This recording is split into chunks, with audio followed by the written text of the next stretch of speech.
23 August রবিবার। আমি রজনী জগতের মান। শ্রীরামকৃষ্ণ শ্যাম বসুর প্রতি। হেম আমায় বলেছিল, জগতের এক বস্তু আছে, মান। শ্রী জীবনকৃষ্ণ: হ্যাঁ, ঠিকই তাই। এক বস্তু আছে, মান। মান মানে কি বল দেখি? ওজন। আমির ওজন। আমি কে এইটি জানার ওজন। আমি এই প্রতিটি মানুষ। তা সে তোদের ওই বেদে যা আছে, যস্তু সর্বাণি ভূতানি আত্মনেবানুপশ্যতি চত্মানং সর্বভূতেষু তত ন বিজুগুপ্সতে। এ কিন্তু তা নয়, কারণ বেদের এই কথাগুলি কে বলছে? সে আমি দেখছি, আমি বলছি, সকলের মধ্যে আমি, আমার মধ্যে সব, কিন্তু প্রমাণবিহীন। প্রতিটি মানুষের মধ্যে যে আমি, সে ওজনের মানদণ্ড জগতের মানুষের হাতে, আমার হাতে নয়। জগতের মানুষ তাদের অন্তরে আমায় দেখে সে কথা তারা বলে। এক আপনিই আছেন। শ্রী রামকৃষ্ণ কথামৃত পাঠ চলতে লাগলো। হঠাৎ এক সময় তা থামিয়ে শ্রী জীবনকৃষ্ণ বললেন, দেখ, বেষ্টির সাধনে যা কিছু হয় সেসব অ্যানিমাল এক্সপ্রেশন। কেন জানিস? কোনো অবস্থাতেই অহং তত্ত্বের নাশ হয় না, এক লয় হওয়া ছাড়া। তা লয় হলে তো ল্যাটা চুকেই গেল। তা নইলে যতই বলা যাক না কেন, ego consciousness transformed into divine consciousness or supreme consciousness, এ হয় না বাবা। ঠাকুরের কোন কথা? অসত্য গাছ কেটে দাও, কাল দেখবে আবার ফেকড়ি বেরিয়েছে। তাই অহং নাশের প্রকৃষ্ট প্রমাণ এইখানে যা ঘটেছে, আজও যা ঘটছে। হ্যাঁ, এইটা বলেনি। তারপর তুমি আবার বলবেন, এই যে বলছেন মানুষ, মান, ওজন, কিসের ওজন? আমি কে জানার ওজন। আমি কে জানার ওজন কথাটা কিরকম একটা অ্যাবস্ট্রাক্ট কথা হয় তো, কারণ আমি কে সেইটাই জানা হয় না। আমরা জানতেই পারি না যে আমি কে। আমি কে জানি না তো, আমি এখনো জানি না। এবার আমি চৈতন্য স্বরূপ, আমি আত্মা, এসব কথার কথা হয়, কারণ আমি সত্যিই জানি না আমি কে। আমি বললে আমরা এই দেহটাকেই বোঝাই, এবং দেহ, প্রাণ, চিন্তা শক্তি, সবকিছু, মন, সবকিছু নিয়েই আমরা বলি এইটা আমি। একটা মৃত শরীরে প্রাণ থাকে না, চিন্তা শক্তি থাকে না, মন থাকে না, আর একটা জ্যান্ত শরীরে এগুলো থাকে। এইটুকু তফাৎ। এই তফাৎটুকুকে নিয়ে কি করে আমরা বলতে পারবো আমি কে? কারণ আমার প্রাণ, আমার মন, আমার চিন্তা শক্তি সব আমার, এইটা আমি নই। তাই জন্য আমি কে এইটা বেষ্টিতে জানা যায় না, সত্যি জানা যায় না, প্রমাণবিহীন। অথচ ঠাকুর বলছেন সেই মান। কেমন ভট্টাচার্য মশাই, জগতে এক বস্তু আছে, মান। এবার শ্যাম বসু মান বলতে সম্মান বুঝিয়েছেন, কিন্তু জীবনকৃষ্ণ বলছেন যে না, ওই আমিকে জানার ওজন, যেটা বেষ্টিতে হয় না, যেটা বিশ্বব্যাপীতে হয়। এই যে হাজার হাজার মানুষ তার কাছে গিয়ে বলছেন আপনাকে দেখেছি, এই হচ্ছে আমিকে জানার ওজন। যত বেশি সংখ্যক মানুষ তাকে দেখেছে, তত তিনি জানতে পেরেছেন যে কতটা জগৎব্যাপী হয়েছেন, কত দূর পর্যন্ত তিনি জগৎব্যাপী হয়ে যাচ্ছেন, এই তিনি জানতে পারছেন। নাহলে বেষ্টিতে যে বলছেন সবটাই অ্যানিমাল ইগো, কিছুতেই যায় না। আমার হয়েছে, আর কারোর হয়নি, এটাই তো অ্যানিমাল ইগো। এটাই অ্যানিমাল ইগো, তো সীমাবদ্ধতা, অসীমে যেতে পারছে না। অসীমে যেতে গেলে বেষ্টি থাকে না তো, অসীমে তো বেষ্টি নেই। এইখানে তুমি বলতে পারো যে হ্যাঁ, আমি কে জানার ওজন। যত বেশি সংখ্যক মানুষ এসে বলছে যে আপনাকে দেখেছি, তত বেশি সেই ওজনটা বাড়ছে, এবং ওজন কোথায় যাচ্ছে? অসীমে যাচ্ছে। তা না হলে বেষ্টিতে আমি যায় না। বেষ্টিতে আমি ওই শিব আমিতে পরিবর্তিত, জীব আমি, ভগবান আমিতে পরিবর্তিত হয় না। অসত্য গাছের ফেকড়ির মতো। এই হয়তো একটা দারুণ অনুভূতি হলো, ভীষণ অনুভব হলো, মন একেবারে লীন হয়ে গেল, বুঁদ হয়ে বসে রইলাম। 1 ঘন্টা বাদেই কেউ ডেকে বলল, দেখো তোমার ওই অমুক জিনিসটা, তোমার প্রিয় গ্লাসটা কে যেন ভেঙে দিয়েছে, সঙ্গে সঙ্গে খেপে উঠবো, এই কি করে হাত দিলি রে, আমাকে বললি না, হাত দিলি, ভেঙে দিলি।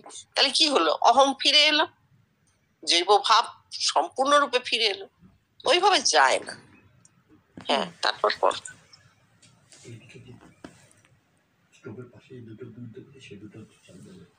আমার রূপ জগতের নরনারীর অন্তরে ফুটে উঠে মানুষ আমায় কি জানাচ্ছে, তোরা সবাই আমি। দেখ না, তাহলে আমি কি শুধু রাধু, না আমি শুধু কালী, না জিতু, না রাম? তাহলে আমি কই? আমি সব। এই বলে ঘরের সকলের ওপর দিয়ে একবার আঙুল ঘুরিয়ে দেখালেন। আর আমি সব, এ কে বলছে? আমি না তোরা বলছিস? দেখ দেখি, এটা কত বড় প্রমাণের বস্তু। ধর্মে এ যাবৎ শুধু প্রতারণাই চলে এসেছে, মানুষ আর ঠকতে রাজি নয়। বেশ, তুমি সাধু, তুমি অবতার, তুমি মহাপুরুষ, ভালোই, কিন্তু প্রমাণ দাও। বেদে যে প্রমাণের কথা পাই, সেইন রূপেণ অভিনিষ্পদ্যতে, এই প্রমাণ, না হলে সব অ্যানিমাল এক্সপ্রেশন। নে পড়। রাত প্রায় 9টায় শ্রীজীবন কৃষ্ণের অনুমতি নিয়ে পাঠ বন্ধ করে তাকে করজোড়ে প্রণাম করে বাড়ি ফিরে গেলেন সকলে। হ্যাঁ, এই যে এত মানুষ বলছে যে আপনাকে দেখেছি, অর্থাৎ তারা বলতে চাইছেন যে আপনি নন, আমি আছি, বা আমার মধ্যে আমার এই রূপটা নয়, আপনি আছেন। তাহলে যাকে বলা হচ্ছে তিনি তো তার দেহ নিয়ে আর অহংকার প্রকাশ করতে পারছেন না, কারণ এই সব মানুষগুলো বলছে আমরা আপনি, আমি আপনি, আপনি আমি হয়ে রয়েছেন আমার মধ্যে, আমার আমিটা আপনার আমিতে পরিবর্তিত হয়ে রয়েছে। আমি দেখেছি, বলছি আপনাকে। এই যে এত লোক বলার ফলে কি হচ্ছে, যাকে বলা হচ্ছে তিনি তো আর সীমাবদ্ধ থাকতে পারছেন না, তার অজ্ঞাত সারে তার রূপ ছড়িয়ে পড়ছে। এর ফলে কি হচ্ছে, তার আমিটা সর্বত্র চলে যাচ্ছে। যে আমিটা নিয়ে তিনি অহংকার প্রকাশ করতে পারতেন দেহটার মধ্যে আটকে রেখে, সেই আমিটা তার দেহে আর আটকে থাকছে না, সর্বত্র চলে যাচ্ছে। ছোট বড় সমস্ত মানুষ দেখছে, কার স্বভাব ভালো, কার স্বভাব খারাপ, এসব কিছু আটকাচ্ছেই না। এই হচ্ছে অহং নাশের প্রমাণ, যে অহংটা দেহে আর আটকে নেই, সীমাবদ্ধতায় নেই, সে অসীম হয়ে গেছে। এইটা খুব সুন্দর, যে তুমি সাধু, তুমি অবতার, তুমি পুরুষ, ভালোই, কিন্তু প্রমাণ কই? এই হচ্ছে প্রমাণ। এই যে জগতের লোক এসে বলছে যে আপনাকে দেখেছি, আসলে আমরা আপনি, আপনি কোনো আলাদা কিছু নন, আপনি যা আমরাও তাই। এই যে বলার মধ্যে কি হচ্ছে, অহংটা লীন হয়ে যাচ্ছে জগতে, সেখানে আর কোনো অ্যানিমাল এক্সপ্রেশন থাকছে না, কারণ বেশি নেই, বেশি সম্পূর্ণরূপে কেটে যাচ্ছে।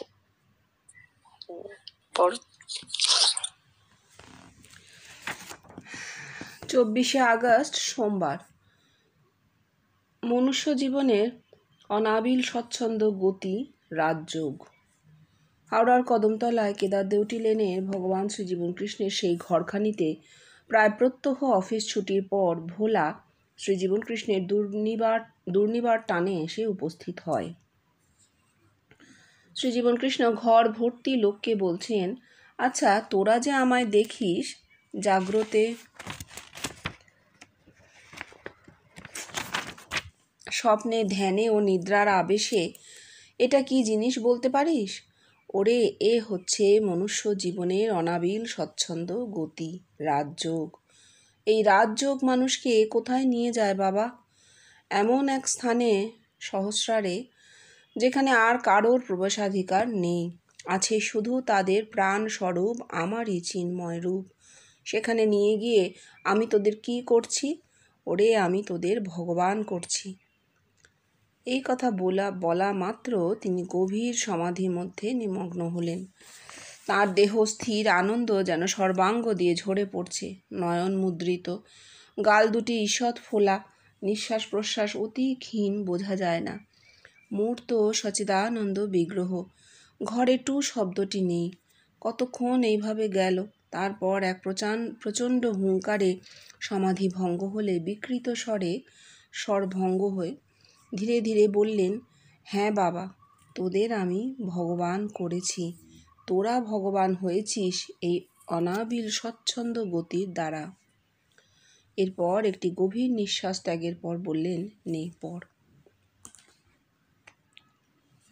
হ্যাঁ, এই কথাটা যেটা উনি বলেছেন, এটার অন্য ব্যাখ্যার কোনো প্রয়োজন নেই, উনি তো সুন্দর বলেছেন। কিন্তু একটা দেখো, যে বলছেন না যে তোদের আমি ভগবান করেছি, তোদের আমি ভগবান করেছি, এটার মধ্যে একটা কর্তৃত্ব বোধ, একটা যেন ক্রিয়া আছে, কিন্তু না, ক্রিয়া নেই। যারা ওর সঙ্গ করেছেন দিনের পর দিন, তারা এই কথার ভাঁজটা বুঝতে পারবেন। এক হচ্ছে অনাবিল স্বচ্ছন্দ গতি, প্রাণের অনাবিল স্বচ্ছন্দ গতি, এটা প্রাকৃতিক। বিশ্ব প্রকৃতির মধ্যেও এই গতি। মানুষ এতকাল কি করেছে, তার মধ্যে ওই যে কর্তৃত্ব বোধ আছে তার ব্রেনে, তাই দিয়ে সে সচেতনে সেই গতিকে কন্ট্রোল করতে চেয়েছে। যদি গোড়া থেকে সেই কাজটি সে না করতো, যে না, গতিকে আমার কন্ট্রোল করার দরকার নেই, এবং এই বিশ্ব প্রকৃতির গতির সঙ্গে নিজেকে মিলিয়ে রাখতো, তাহলে আজকের পৃথিবীর যে অশান্তি, যে অস্থিরতা, আমরা কিছু দেখতে পেতাম না, কিন্তু কিছু থাকতো না। ঠিক যেমন বিশ্ব প্রকৃতির আরো প্রাণময় বস্তুগুলোর কোনো অসুবিধে নেই, তারা প্রকৃতির সঙ্গে মিশে লীন হয়ে প্রকৃতির অঙ্গ হয়েই আছে, তারাই বিবর্তনের সঙ্গেই আছে। হ্যাঁ, তাদের চিন্তা শক্তি নেই, এটা ঠিক, তাদের মস্তিষ্ক নেই, তাদের চিন্তা শক্তি নেই, এটা ঠিক। মানুষের আছে, মানুষ উন্নততর শ্রেষ্ঠতম জীব, ঠিক। কিন্তু মানুষ যেটা করতে চেয়েছে, তার স্বকীয়তা, তার স্বতন্ত্রতা প্রমাণ করার জন্য প্রকৃতি বিরুদ্ধ হয়ে গেছে। কিন্তু দেখো, আমরা জানি সূর্য একটা নির্দিষ্ট গতিতে চলে, ওঠে, অস্ত যায়।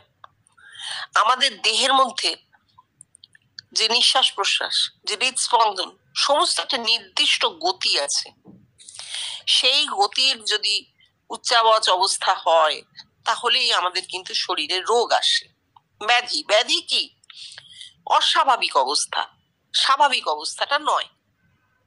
ঠিক সেই রকম আমরা যখনই ওই চিন্তা শক্তি দিয়ে, নিজেদের মাথায় চিন্তা শক্তি আছে, সেই চিন্তা শক্তি দিয়ে ওই স্বচ্ছন্দ গতিকে কন্ট্রোল করতে গেছি, তখনই একটা অস্বাভাবিকতার উৎপত্তি হয়েছে। এবং জগৎ জুড়ে আজকে যে চিত্র আমরা দেখতে পাচ্ছি, সেটা সেই অস্বাভাবিকতারই উৎপত্তি থেকে। এইটা কিন্তু যদি ছেড়ে দেওয়া যেত, অনাবিল স্বচ্ছন্দ গতির দিকে যদি ছেড়ে দেওয়া হতো, যা হচ্ছে, যেভাবে হচ্ছে, আমি স্রোতে ভেসে থাকবো কেবল, ঠাকুর বলেছিলেন না, ঝড়ের এঁটো পাতা হয়ে থাকবে, ঠিক সেই রকম যেদিকে নিয়ে যায় সেদিকে, যেমন রাখে তেমন, তাহলে কিন্তু আমাদের ব্রেন আরো ভালো অ্যাকশন করতো। এটা একদম ঠিক। এবার উনি বলছেন আমি তোদের ভগবান করেছি, অর্থাৎ উনি এই অনাবিল স্বচ্ছন্দ গতিটি বুঝেছিলেন, তার সারা জীবনের এতে আমরা দেখতে পাই তিনি কিচ্ছু করার চেষ্টা করেননি, একটা অত্যন্ত সাধারণ জীবন শুধু যাপন করে গেছেন। হ্যাঁ, অবশ্যই সৎ, তার জীবনে কোথাও কোনো মিথ্যা, কোনো কাপড়ের স্থান ছিল না। একটি সৎ জীবন, পরিশ্রম করে নিজের অন্নটুকু উপার্জন করেছেন এবং সৎ জীবন যাপন করে গেছেন, ব্যাস, আর তার কিচ্ছু ছিল না। তিনি কোথাও বসে তপস্যা করেছেন ঘন্টার পর ঘন্টা, এসব আমরা পাই না। বা বেষ্টির সাধনের যেসব ক্রিয়াকলাপ, কিচ্ছু করেননি, যোগ সাধনা, তন্ত্র সাধনা, না, কিচ্ছু করেননি।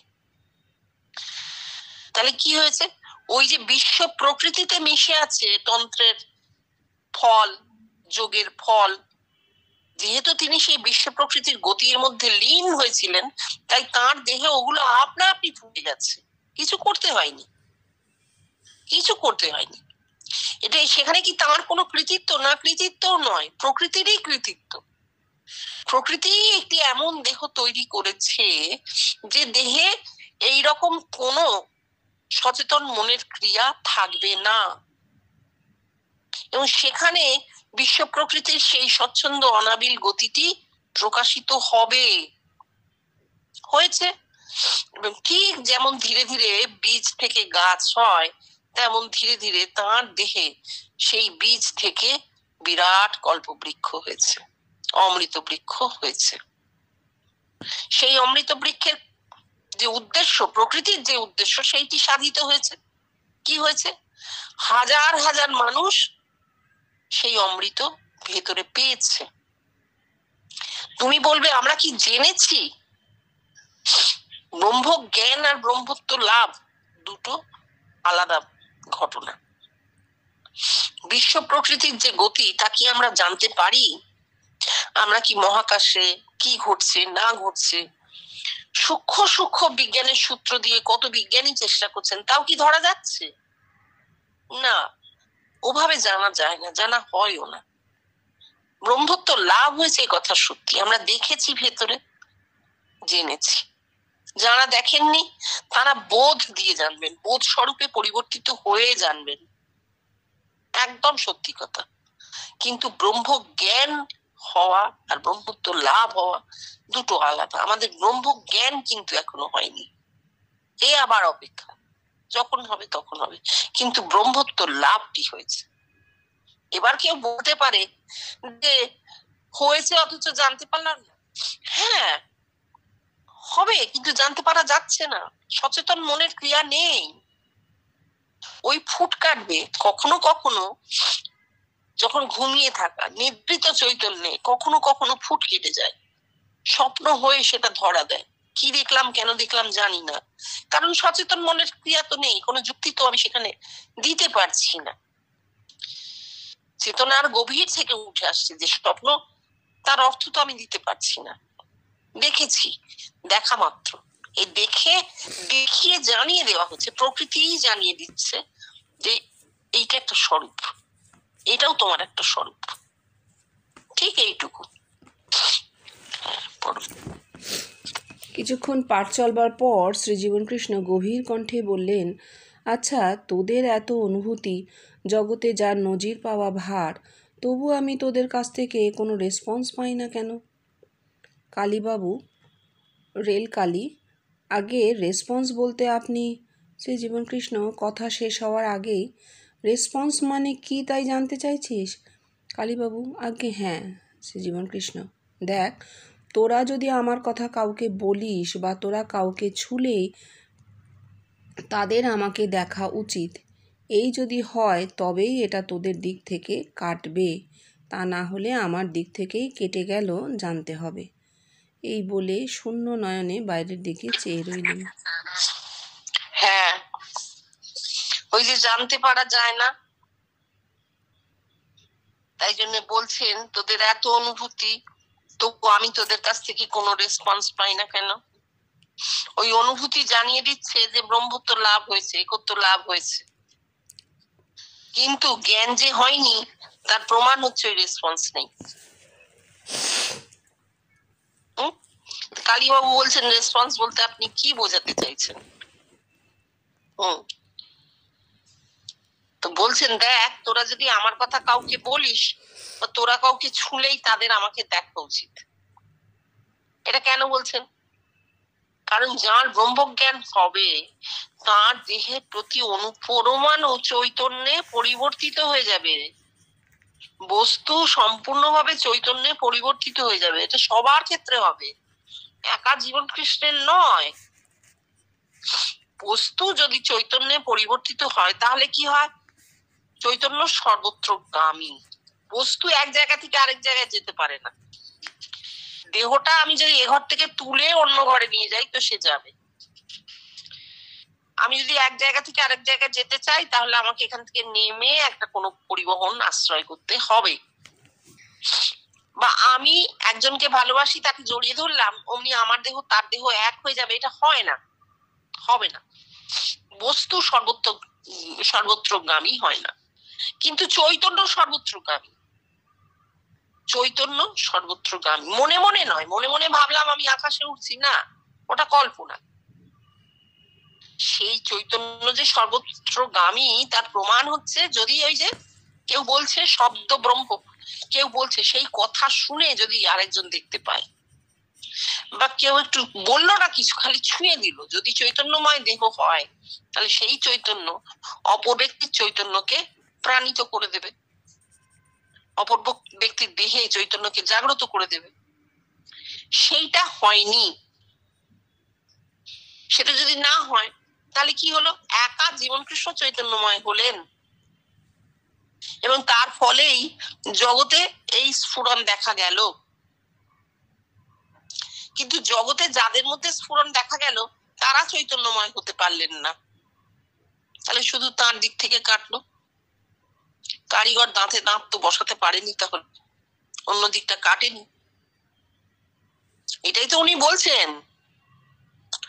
শূন্য দৃষ্টিতে চেয়ে আছেন বাইরের দিকে, মানে যিনি লিখছেন তিনি অজ্ঞাত সারে লিখে যাচ্ছেন যে আমাদের ব্রহ্মত্ব লাভ হয়েছে, কিন্তু আমরা চৈতন্যময় হতে পারিনি। এটার মধ্যে কিন্তু দুঃখ বিষাদ কিচ্ছু নেই, এটাও বুঝতে হবে। বিবর্তনের এক একটা স্টেজ। প্রথম স্টেজে একটি মানুষ চৈতন্যময় হলেন, একটি মানুষ, তার দ্বারা জগৎ চৈতন্যময় হলো। এর পরবর্তী বহু স্টেজ আছে। সেই সমস্ত স্টেজের পর একদিন এই স্টেজ আসবে যেদিন অল ইজ অল হবে, জগতের প্রতিটি মানুষ চৈতন্যময় হবে, কারণ কাউকে ছুঁতে লাগবে না। আপনা থেকে ব্রহ্ম জ্ঞান যেটাকে বলা হচ্ছে সেইটা হবে। হ্যাঁ, পড়ো। 25শে আগস্ট মঙ্গলবার। শ্রী জীবনকৃষ্ণের ছাঁচ সহ মানুষের জন্ম। ঘরে শ্রী জীবনকৃষ্ণের সম্মুখে স্বামী বিবেকানন্দের কমপ্লিট ওয়ার্কস ভলিউম 2 এর একটি অংশ বিশেষ জনৈক বন্ধু পড়ছেন। স্বামীজি বলছেন, according to Samkhya, nature is omnipresent. One omnipresent mass of nature in which are the causes of everything that exists. What is meant by cause? Cause is the fine state of manifested state, the unmanifested state of that which becomes manifested. Shri Jiban Krishna ব্যাখ্যা দিতে পারিস? The unmanifested state of that which becomes manifested, এই কথার অর্থ কি? কি বুঝলি তোরা? ওরে, সব মানুষই নর নারী নির্বিশেষে আমার ছাঁচ নিয়েই জন্মায়, কিন্তু সেখানে আমি আনম্যানিফেস্টেড স্টেট অর্থাৎ নির্গুণে অবস্থান করছি। আর যে সকল দেহে আমার চিন্ময় রূপ প্রকাশ পাচ্ছে, সেইখানেই আমি ম্যানিফেস্টেড হচ্ছি, বুঝলি? আর তা না হলে বল না, তোরা তো আমায় দেখিস, তা আমি কোন দিক দিয়ে তোদের ভেতর ঢুকছি রে? কি, নাকের মধ্যে দিয়ে না কানের মধ্যে দিয়ে? না রে বাবা, আমি বাইরে থেকে তোদের দেহেতে ঢুকিনি। মানুষ আমার রূপের ছাঁচ নিয়েই জন্মায়, যে দেহে প্রকাশ পাচ্ছি সেইটাই দেখছে, সেটাই বলছে। আনম্যানিফেস্টেড হচ্ছে, আনম্যানিফেস্টেড স্টেট অফ নেচার হচ্ছে নির্গুণ, অপ্রকাশিত, অপ্রকাশিত অবস্থাটি। প্রকৃতির অপ্রকাশ্য অবস্থা হচ্ছে নির্গুণ, আনম্যানিফেস্টেড। আর ম্যানিফেস্টেড হচ্ছে সগুণ। এবার এই কথাটার মধ্যে, স্বামীজির কথাটার মধ্যে একটা খুব সূক্ষ্ম জিনিস আছে। বলছেন, cause is the fine state of manifested state. Cause is the fine state of manifested state, the unmanifested state of that which becomes manifested. কারণটা কি? কারণটা ওই আনম্যানিফেস্টেড, নির্গুণে লুকিয়ে থাকে। আর যখন ম্যানিফেস্টেড হয়ে গেল, যখন প্রকাশিত হয়ে গেল, তখন সেটা কার্যকারণ সম্পর্ক বলছেন স্বামীজি। যে কাজটা পরে দেখা যাচ্ছে, কাজটা প্রকাশিত হয়ে গেল, সগুণ ব্রহ্ম বা সগুণ প্রকৃতি। আর এই কাজের যে কারণটা, কজটা, সেটা কিন্তু নির্গুণে থেকে যায়, সেটা নির্গুণে আছে। সেইটাই জীবন কৃষ্ণ বলছেন যে তোরা যে আমাকে দেখছিস, ম্যানিফেস্টেড হয়ে গেল, কাজ ঘটে গেল, আমাকে দেখাটা ঘটে গেল, প্রকাশিত হয়ে গেল, কিন্তু নির্গুণে, আনম্যানিফেস্টেড স্টেট অফ নেচার যেটা নির্গুণ, নির্গুণ প্রকৃতি, সেই নির্গুণ প্রকৃতিতে কারণ রয়ে গেছে, পরে সেটা কাজ হয়ে জন্মাচ্ছে, তুই দেখছিস। সেই কারণটি কি? জন্ম থেকে মানুষ তার মাথায় আমার রূপটাকে বহন করেছে। আমি কিছু করিনি, আমার কোনো এর মধ্যে কৃতিত্ব নেই, কর্মই নেই, তার কৃতিত্ব থাকবে কি? আমি কারোর ভেতর ঢুকিনি, কোনো শাক্তি ফাক্তি কিচ্ছু করিনি, আমি জানি না কে দেখছে আমায়, কে না দেখছে। তাহলে হচ্ছেটা কি? যে দেখছে তার মাথায় আমার রূপটা আছে, ছিল, ছাঁচটা ছিল, আনম্যানিফেস্টেড হয়েছিল, কারণ হিসেবে ছিল।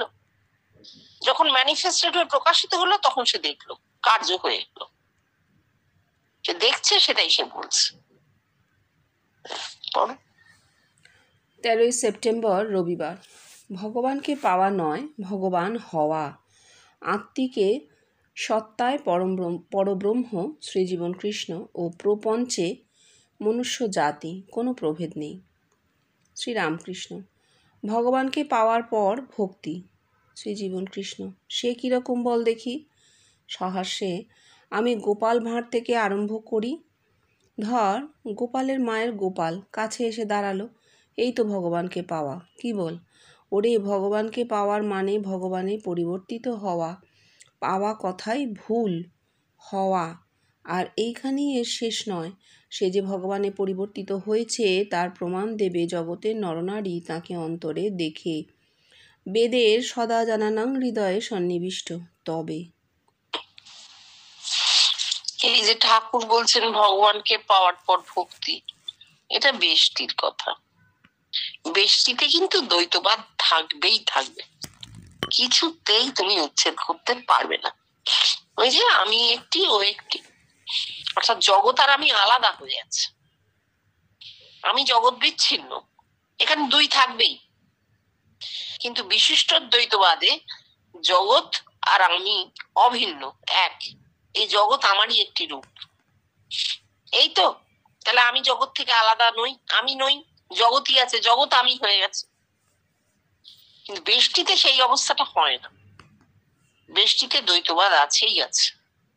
তাই জন্য ভগবানকে পাওয়া হয়, আমি ভগবানের দাস, ভক্ত হই, আর ভগবান ভগবৎ সত্তা নিয়ে হাজির হন। আমার বোঝাই হয় না যে আমারই সত্তা ভগবানের রূপ ধারণ করে দেখা দিচ্ছে, বাইরে কিছু নেই, আমারই সত্তা। আমার সত্তা দুটো ভাগ হয়ে গেছে, একটা ভাগে আমি ভক্ত হয়েছি, আর একটা ভাগে আমি ভগবান হয়েছি। তাহলে কি হবে? সারাক্ষণ এইরকম যদি একটা অবস্থার মধ্যে মানুষ থাকে, তার তো মানসিক বিকার হবে, তাই না? তার মানসিক বিকার হবে। দ্বৈত সত্তা নিয়ে মানুষ কতক্ষণ চলতে পারে? তার মানসিক বিকার করবে। সেইখানে জীবন কৃষ্ণ বলছেন, বাবা, ভগবানকে পাওয়া নয়, ভগবানে পরিবর্তিত হওয়া। অর্থাৎ ওই দ্বৈত সত্তাটি থাকবে না, অদ্বৈত সত্তাই থাকবে। আমি ক্ষুদ্র থেকে আমি বৃহতে চলে যাচ্ছি, আমি ভগবান আমিতে পরিবর্তিত হচ্ছি। পাওয়া কথাটা ভুল, হওয়া। আবার বলছেন এখানে শেষ নয়, একটা মানুষ যখন তার ভগবৎ সত্তাকে পায়, ভেতরে ভগবৎ সত্তায় পরিবর্তিত হয়ে যায়, তার প্রমাণ দেয় জগৎ। সে জানতে পারার আগে জগৎ জানতে পারে, সে জানতে পারার আগে জগৎ জানতে পারে। কারণ তার জানাটা তো আবার তার ওই জীব চৈতন্যে নামতে হবে, জীব চৈতন্যে নামবার আগেই জগৎ প্রমাণ দেয় এসে যে আপনাকে যা দেখেছি। তখন সে বুঝতে পারে যে ও আচ্ছা। তাও ধীরে ধীরে, একদিনে হঠাৎ বুঝে গেল তা নয়, খুব ধীরে ধীরে এই প্রসেসটা চলতে থাকে। প্রথমে সে সবাইকে সরিয়ে দেয় ঘর থেকে, লোকের কথা নেয় না, ঠেলে সরিয়ে দেয়। না না না, এসব ভুল কথা। ধীরে ধীরে ধীরে ধীরে তার জানা হয় যে ও না, ব্যাপারটা তাহলে অন্যরকম। এবার নিজস্ব প্রচুর অনুভূতিও থাকে, কামচার গোছের এই সমস্ত অনুভূতি, যেখানে সারাক্ষণ দেখা হচ্ছে যে আমি তো নই, অন্য লোক, অন্য লোক, অন্য লোক। সমানে তার অহংকে নির্মূল করবার ব্যবস্থা হয়, জগৎময় করবার ব্যবস্থা হয়। ধীরে ধীরে তার মাথাতেও জিনিসটা দাঁড়ায় যে ও আচ্ছা, এই হচ্ছে তাহলে ভগবানে পরিবর্তিত হওয়া, যেখানে আমি জীবনকৃষ্ণ ঘোষ আর নেই, আমি জগৎ হয়ে গেছি, জগতের প্রত্যেকটা মানুষই আমি হয়ে গেছি। কঠিন ঠাই।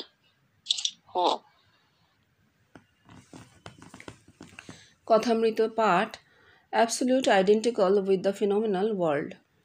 শ্রী জীবন কৃষ্ণ, এই অ্যাবসলিউটটা কি?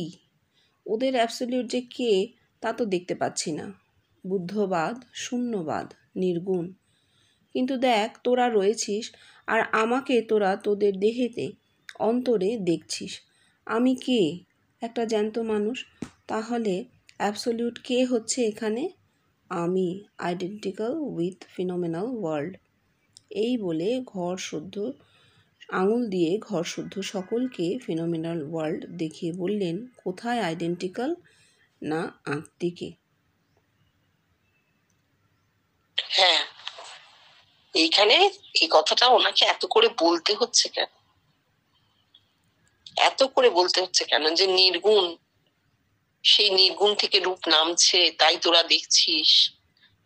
আসলে আমরা আত্মিকে এক, বস্তুতে তো এক নই, বস্তুতে এক হওয়া যায় না। এত করে ওনাকে বলতে হচ্ছে কেন? তার কারণ ঘরে উনিও আছেন, বাকি লোকজন আছেন, সবাই প্রত্যেকে নিজের দেহটি নিয়ে বসে আছেন, এবং সেটা অত্যন্ত স্বাভাবিক।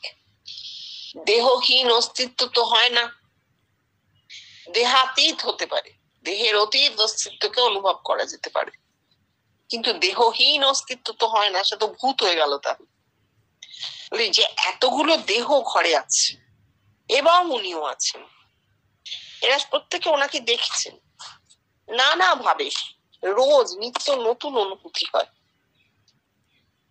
সেইখানে গিয়ে তারা ভাবতেই পারেন যে তাহলে এক আমরা দেহে হয়ে যাচ্ছি না কেন? আমরা যখন এক হয়েছি, শুধু অনুভূতিতে কেন উনি আমি হয়ে যাই না কেন?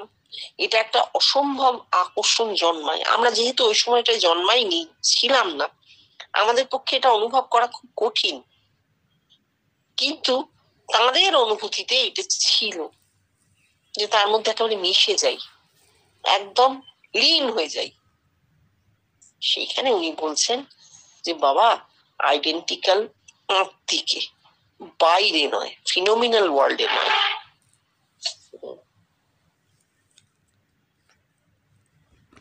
শ্রী শ্রী রামকৃষ্ণ কথামৃত পাঠ। শ্রীরামকৃষ্ণ, যোগীর পথ কিন্তু আলাদা, সেই পরমাত্মায় পৌঁছে আর ফেরে না।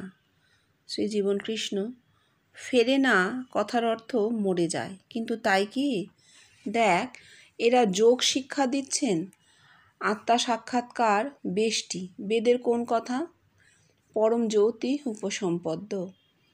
আর পরমাত্মায় পৌঁছানো, সেন রূপেণ অবিনিষ্পদ্যতে, অর্থাৎ লোকটি তখন জগৎব্যাপী হয়ে যায়, জগতের মানুষের দেহে তার রূপ ফুটে ওঠে, আর এই ফুটে ওঠার প্রমাণ দেয় জগতেরই মানুষ, বেষ্টি নয়, সমষ্টি। হ্যাঁ, এই যে এখানে ঠাকুরের কথাটা উনি বলেছেন, যোগীর পথ আলাদা, সে পরমাত্মাতে পৌঁছে আর ফেরে না। এবার এখানে ওনার সময় যা হয়েছে, জগৎব্যাপিত্ব, মানুষের মধ্যে তার রূপ ফুটে ওঠা, এবং যারা দেখেছেন তারা তো কেউ মরে যাননি। হ্যাঁ, এগুলো হয়েছে, ঘটেছে, এবং তিনি একটি জ্যান্ত মানুষ, তিনি পরমাত্মা পদে উন্নীত হয়েছিলেন। পরমাত্মা তো কিছু এমন একটা বস্তুবাচক বিশেষ্য নয়, পরমাত্মা একটা পদ, আত্মা পরমে, বহুতে পরিবর্তিত হয়ে গেছিল, এটা ঘটেছিল। কিন্তু ঠাকুরের সময় পরমাত্মা কি, ঠাকুর কি জানতেন বা কি বুঝেছেন তা আমরা জানি না, কিন্তু কারণ ঠাকুর সব প্রকাশ করেননি, বেষ্টিতে সব প্রকাশ হয় না। তো তিনি কি বলতে চেয়েছেন আমরা জানি না, কিন্তু একটা দেখো, যোগীর পথ কিন্তু আলাদা। সে পরমাত্মাতে পৌঁছে আর ফেরে না। উনি যা বললেন, ওনার কথাটা আমাদের শোনা হয়ে গেছে সেনরূপে নবিনিষ্পত্তিতে। ঠাকুরের কথাটা একটু আমরা যদি অন্যভাবে দেখি, যোগীর পথ আলাদা বলছেন, অর্থাৎ যারা সাধক, যারা তন্ত্র মন্ত্র ক্রিয়া ইত্যাদি করে, তাদের থেকে যোগের পথ আলাদা, এই কথাটা ঠাকুর বলছেন। যোগ মানে কিন্তু পরিবর্তন, যোগ কোনো কর্ম নয়, যোগ সাধনা বলে কিছু নেই। যোগ মানে পরিবর্তন। এই পরিবর্তনের পথ আর বেষ্টির ধর্মলাভের অন্যান্য পথ এক নয়, পরিবর্তনের পথটি আলাদা, এইটা বলছেন। এবার যার মধ্যে সেই পরিবর্তন ঘটছে, যোগী হচ্ছেন যিনি, তিনি পরমাত্মাতে পৌঁছে আর ফেরেন না। পরমাত্মা মানে জগদাত্মা। তিনি যদি জগদাত্মক হয়ে যান, তখন কি তিনি আর বেষ্টিতে ফিরবেন? ফিরবেন না তো। আমরা তো জীবন কৃষ্ণকে দিয়েই তাই দেখলাম, তাই নয় কি? যার দেহে একবার আত্মার সাক্ষাৎকার হলো, সেই আত্মা তারপর আর দেহেতে নামে না। আত্মা কি হয়? জগৎময় হয়ে যায়। এই জগৎময় হয়ে যাওয়াটা জীবন কৃষ্ণ তো হলো। তিনি তো আর বেষ্টিতে ফিরলেন না। তো সেই কথাটাই হয়তো ঠাকুর বলেছেন যে সে পরমাত্মাতে পৌঁছে ফেরে না। যোগী পরিবর্তনের মধ্যে দিয়ে, যোগের মধ্যে দিয়ে আত্মা পরমাত্মায় পরিবর্তিত হয়ে যায়। জগতের মানুষের দেহে তার রূপ ফুটে উঠছে, আর তো তার আত্মা দেহের মধ্যে বদ্ধ হবে না। আমরা তো দেখেছি জীবন কৃষ্ণকে তাই। তিনি নিজের দেহের দিকে তাকিয়ে অন্য মানুষের শরীর দেখছেন, আর হাজার হাজার মানুষ তাকে তার দেহেতে দেখছে। তাহলে তার আত্মা কই? তার আত্মা তো বিশ্বময় হয়ে গেছে, ঠিকই, আর দেহে ফেরেনি। হ্যাঁ, এই প্রমাণটা আমরা জগৎ ব্যতীত ছাড়া পাই না। ঠাকুরের কথাটা ঠাকুর হয়তো আগে বলে গেছেন, এরকম হতে পারে তো। ঠাকুর অনেক কথাই বলে গেছেন যার অর্থ পরে হয়েছে। হ্যাঁ, দেখ স্বামী বিবেকানন্দ তার ওয়ার্কসের এক জায়গায় বলছেন, if there is pleasure in one body, how much more when all bodies are mind, then is freedom attained. এও স্বামীজির ইন্টেলেকচুয়ালিজম। কারণ তিনি তো এ কথার কোনো বাস্তব প্রমাণ রেখে যেতে পারেননি। এর বাস্তব প্রমাণও ওই আগে যা বললাম, বেষ্টি আর সমষ্টি। যে প্রমাণ তোরা দিচ্ছিস, তোদের বহুবার এ কথা বলে গেছি বাবা। বেষ্টির যা কিছু সাধন সবই সংস্কারজ, তাই তার কিছুই আমি নেই না। একটা লোকের মুক্তি হলো, সে কিছুই হলো না বাবা। তাই জগতের প্রতিটি মানুষের আনন্দই আমার আনন্দ, তাই তো তোরা দেখাচ্ছিস। খুব ভালো, আর কিছু বলার নেই। কিন্তু এগুলো যা ঘটেছে তার সময় তিনি বলেছেন, লোকজন নোট করেছেন, আমরা রোজই চর্চা করি কি হয়েছে না হয়েছে। কিন্তু আজকে ঠাকুরের কথাটা যেমন চর্চা হলো, স্বামীজির কথাটারও একটু চর্চা হোক। হ্যাঁ, স্বামীজির সময় এই জিনিস ঘটে ওঠেনি, তো তিনি তো জন দা ব্যাপটিস্টের কাজ করছেন, তাই না? পরে যেটা ঘটবে সেটা বলে যাচ্ছেন যে একটা শরীর নিয়েই যদি এত আনন্দ হয়, তাহলে জগতের সমস্ত মানুষের শরীর যদি আমার হতো, তাহলে কত কত আনন্দ হতো। এই যে সর্বাত্মক অনুভূতি, নিশ্চয়ই মাথায় তো তিনি অনুভব করেছিলেন, তার মাথার মধ্যে এই জিনিসটা তো উঠেছিল। এই সর্বাত্মক অনুভূতি কত ব্যাপক হতে পারে, সেখানে তো আর মৃত্যুর স্থান থাকছে না। মৃত্যু তো একক ব্যক্তির হয় না। আমি জন্মেছি, আমি মরে যাবো, এই আমিটা, এই ছোট আমিটা। কিন্তু যদি সর্বাত্মক অনুভূতি হয়, সমস্ত মানুষই যদি আমি হয়, তাহলে তো জন্মও নেই, মরণও নেই। হ্যাঁ, জন্ম মরণ ভৃতিভ্রংশী, সেই জিনিস হয় যে জন্ম মরণের ভীতি সরে যায়, থাকে না। স্বামীজির মাথাটা ঠিক ফেলে দেবার মতন মাথা নয়। ইন্টেলেকচুয়ালিজম, মেয়ার পিওর সবই বুঝলাম আমি, কিন্তু এই মেয়ার পিওর ইন্টেলেকচুয়ালিজম কজনের ছিল? সেও তো এক স্বামীজি। জগতে যেমন একজন চৈতন্য এসেছেন, একজন ঠাকুর এসেছেন, স্বামীজিও একজনই এসেছেন, আর দুই নেই, দ্বিতীয় নেই, দ্বিতীয় ব্যক্তি বলেনি এ কথা। যদি জগতে সেই সময়ের মধ্যে বেদ বেদান্ত অমুক তসুক খুঁড়ে এনেও, পাশ্চাত্য দর্শনও তিনি পড়েছেন, সমস্ত দর্শন খুঁড়ে এনেও যদি এই কথার প্যারালাল আর একটা কথাও কেউ হাজির করতে পারে যে না ওই সময় তো অমুকও এইরকম বলেছিলেন, তাহলে আমি মেনে নেব যে স্বামীজির এটা পিওর ইন্টেলেকচুয়ালিজম। কিন্তু না, আমি ওর সঙ্গেও একমত হতে পারছি না। জীবন কৃষ্ণ যে সত্তা আমরা নিজেরা পেয়েছি, সেই সত্তার সঙ্গেও আমি বাস্তবে একমত হতে পারছি না যে না এটা পিওর ইন্টেলেকচুয়ালিজম নয়, এও সেই আনম্যানিফেস্টেড নেচার থেকে ম্যানিফেস্টেড হচ্ছে কথার মধ্যে দিয়ে, ভবিষ্যৎ ম্যানিফেস্টেড হচ্ছে কথার মধ্যে দিয়ে, যে এইটা ঘটবে, এইটা ঘটতে চলেছে। আগে হলে লোকে বলতো দৈব শক্তি, এ দৈব, মুখ দিয়ে কথাটি বেরিয়েছে। কিন্তু এখন তো আমরা বুঝতে পারছি যে কথাটি নির্গুণ থেকে আসছে, আনম্যানিফেস্টেড কন্ডিশন থেকে কজ দেখানো হচ্ছে, যেটা পরে এফেক্ট হিসেবে দেখতে পাবো, ম্যানিফেস্টেড হবে, তাই না? ঠিক আছে। এই ঘটনাটা ঘটেছে বলে জীবনকৃষ্ণ বলতে পেরেছেন প্রতিটি মানুষের আনন্দই আমার আনন্দ। এই ঘটনাটা না ঘটলে তো বলতে পারতেন না। সেখানে স্বামীজির ভূমিকা অবশ্যই আছে।